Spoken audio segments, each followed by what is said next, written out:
I didn't grow up in a house with guns. I don't hunt. I personally abhor hunting.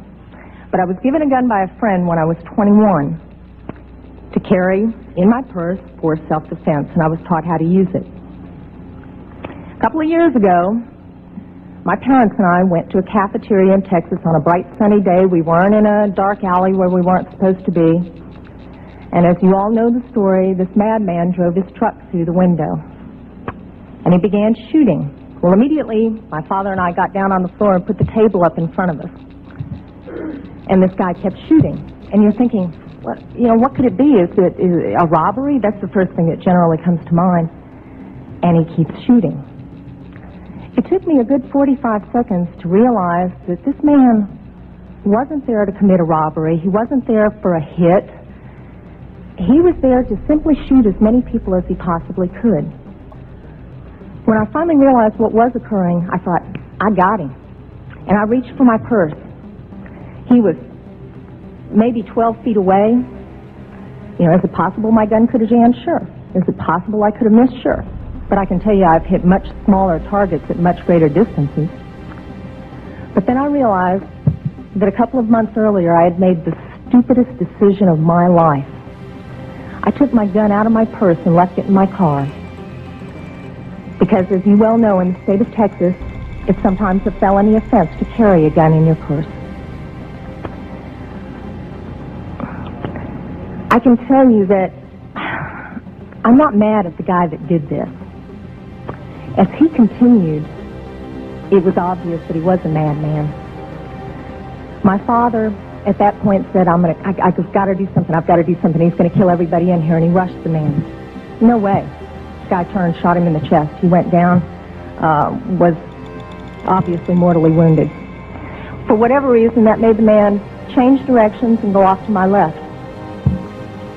Shortly thereafter, someone at the back of the restaurant broke out a window. When I saw what looked like an opportunity to escape, I turned around and I grabbed my mother by the shirt and I said, come on, we've got to run, we've got to get out of here. And then my feet grew wings and I was out the back window.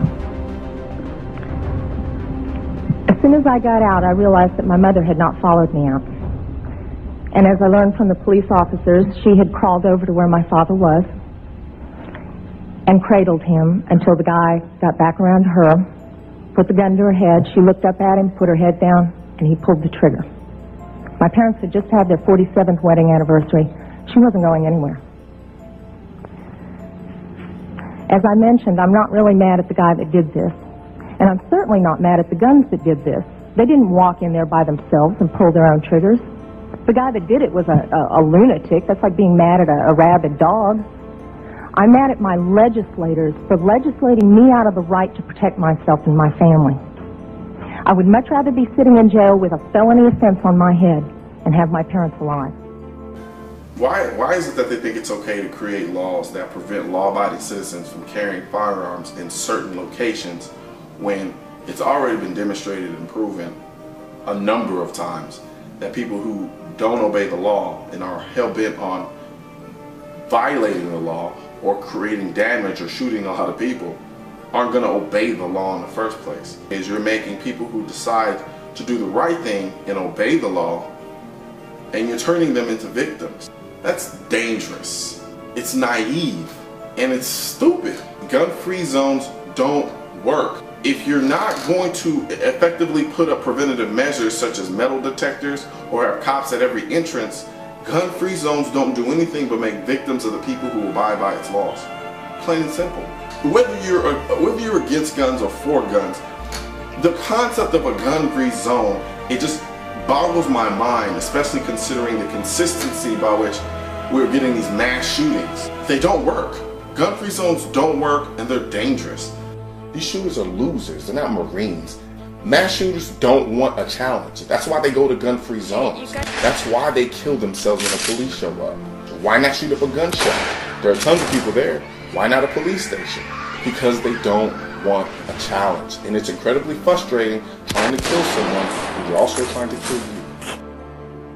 and it's always loaded, and you know. It doesn't get any more real than this. A 9mm handgun owned by 39-year-old Nabil Fawzi of Ypsilanti, used to stop a holdup at this Comerica Bank on Michigan Avenue in Canton. The robber, no match against Nabil's gun and his tough words. You told him what? You're not gonna rob this bank today. And he said, I have a bomb. I said, I don't care, but you're not robbing this bank today. And Kathy, it was just after 7 o'clock last night inside this Aldi store here at 76th and Villard. At least one of the men stormed in there waving a shotgun despite the presence of 2 unarmed security guards. Still, the 2 couldn't have counted on a customer legally carrying a concealed handgun who opened fire on them. Milwaukee police responded to the report of an armed robbery and shooting inside Aldi at 76th and Villard, only it turned out the shooter wasn't one of the robbers. Instead, he's a 35-year-old Milwaukee man, a customer, who just got a concealed carry permit allowing him to carry a weapon. One of the suspects, a 20-year-old man, was shot and is being treated at a hospital. The other is in custody, too. Police believe they're linked to a string of similar robberies. Right across the street from the Aldi, Larry Rowell's Hart Automotive has been victimized recently, too. Just this weekend, wheels and rims were stolen right off a vehicle in his lot. He just got his concealed carry permit, too. Have you ever thought about what you would do in that situation? I mean, this is right across the street from your business. I would do the exact same thing. If I felt that he was threatening people's lives, I use my gun on him too. I'm really happy because now the criminals are going to be afraid, because who knows who's going to have a concealed carry or going to have their weapon on them. Nobody's going to know if the other guy has a gun now.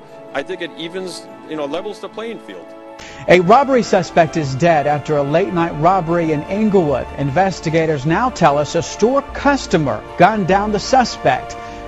Police say the suspect purchased a knife inside the downtown Smith store and then turned it into a weapon. And then he pulled it out and just stepped right outside the Smiths, right in between the foyer, and just started stabbing people and yelling, you killed my people, you killed my people.